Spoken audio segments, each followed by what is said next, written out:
Bonjour, bienvenue sur ma chaîne YouTube. C'est vraiment ici que je partage mon expertise sur l'utilisation du logiciel AutoCAD.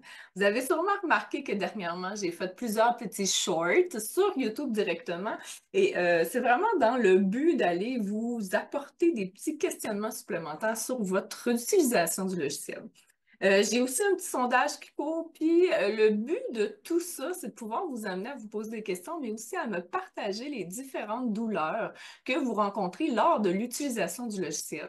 Ce que je veux dire, c'est que moi, je suis en train de planifier les futures capsules, outils ou autres à télécharger, et je veux vraiment cibler directement les douleurs que tu rencontres sur le logiciel. Donc, je vais avoir mis probablement dans les commentaires, dans la description, le lien du sondage. Donc, si tu veux prendre un petit 2 minutes pour y répondre. Avant de continuer, je t'invite à aller visiter ma page web au stéphanie-cadesseur.com. Évidemment, là-dessus, tu trouves tout plein d'histoires, d'affaires que tu peux t'aider avec AutoCAD, mais aussi un peu le style de dessin que je peux faire si jamais tu as besoin d'un plan d'agrandissement ou rénovation. Rénovation-agrandissement, c'est la même chose, Stéphanie, mais construction neuve et tout ça dans le résidentiel pour demande de permis.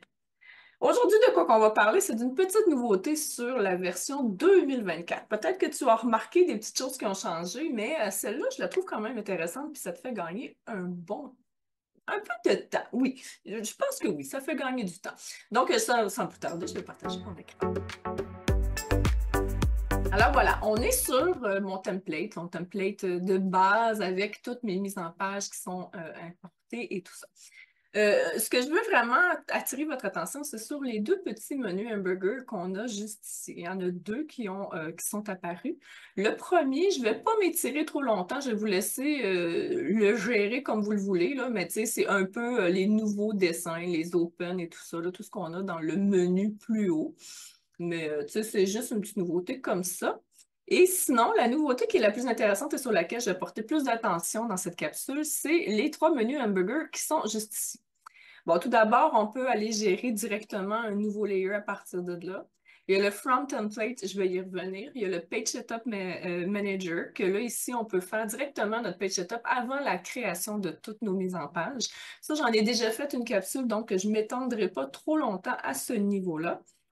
Si j'y reviens, on a aussi la sélection de tous les layers. Ce qui est intéressant ici, c'est que par la suite, on peut faire un bouton de droite et faire un Publish Select Layout.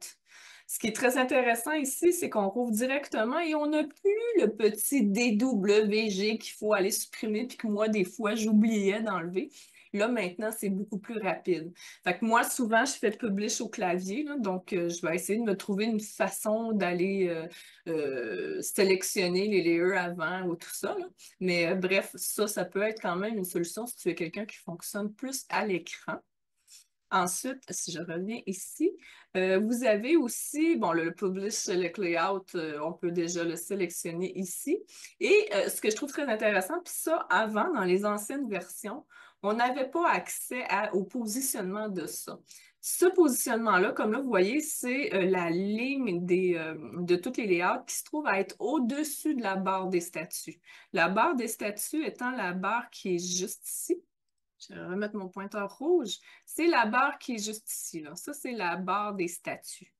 Donc, si je reviens ici, et là, si je le fais en Dock Line with Statue Bar, vous voyez que là, elle se met comme à la suite de l'autre. Ce que ça fait comme différence, et là, j'attire votre attention sur la façon qu'elle est positionnée, versus si je la mets au-dessus, c'est que ma ligne est plus longue. Donc, j'ai la possibilité d'accéder facilement au simple clic sur le layout à plus d'options de layout. Évidemment, plus que les layouts ont un texte court, ben, plus on peut en mettre sur de longs moments. Mais sinon, on peut y accéder en pesant ici. Et plus qu'il y en a, vous allez avoir un petit menu déroulant ici qui va vous permettre de monter, descendre pour aller chercher toujours le dernier. Ce qui est intéressant aussi, c'est qu'on peut faire, à l'aide du clavier, peser sur le contrôle et aller sélectionner les layers qui nous intéressent et encore une fois, faire simplement Publish Select Layout. Il va nous avoir sélectionné vraiment rien que les layouts qui nous intéressent. On peut faire cette même étape-là, si jamais je sélectionne que celui-ci. On peut le faire exactement en cliquant sur les différents layouts. L'avantage que nous avons en passant ici, c'est que là, on peut faire le menu déroulant versus là, ici, on ne pourra pas aller au-delà si jamais on en a 5 plus loin qui sont cachés. Fait que ça, c'est une chose qui est très intéressante. Sinon, on peut le faire directement ici. On peut aussi également faire le Shift, ce qui est très intéressant aussi, et sélectionner tout ce qui est après celui sélectionné. Un peu le même principe là, lorsqu'on veut sélectionner dans Excel ou autre, c'est le même principe. Donc, le Shift et le contrôle, on peut l'utiliser aussi maintenant sur les différents layouts.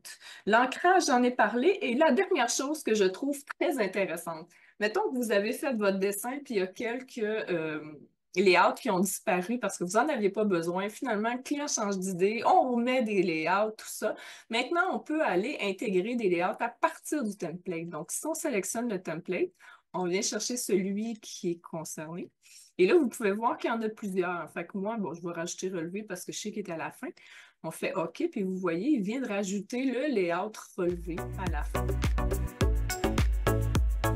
Alors voilà, c'est ce qui fait le tour de cette courte capsule. Je sais que j'ai mentionné durant la capsule que les page setup, j'avais déjà fait une capsule à ce sujet-là. Je suis allée vérifier, j'en ai pas fait.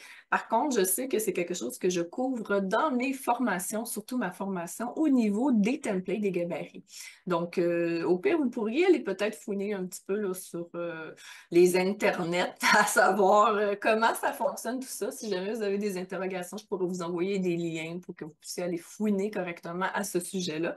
Mais sachez que le Page Setup, c'est vraiment la base de toute impression qui va nous permettre de faire un clic et tout s'imprime tout seul, comme on dit, puis que les mises en page soient plus faciles. Donc, ça ressemble un petit peu à ça. Je crois qu'on va pouvoir vraiment gérer un gain de temps au niveau soit du lancement d'impression ou autre pour ce qui est des layouts. Donc, sur ça, on se dit à une prochaine capsule.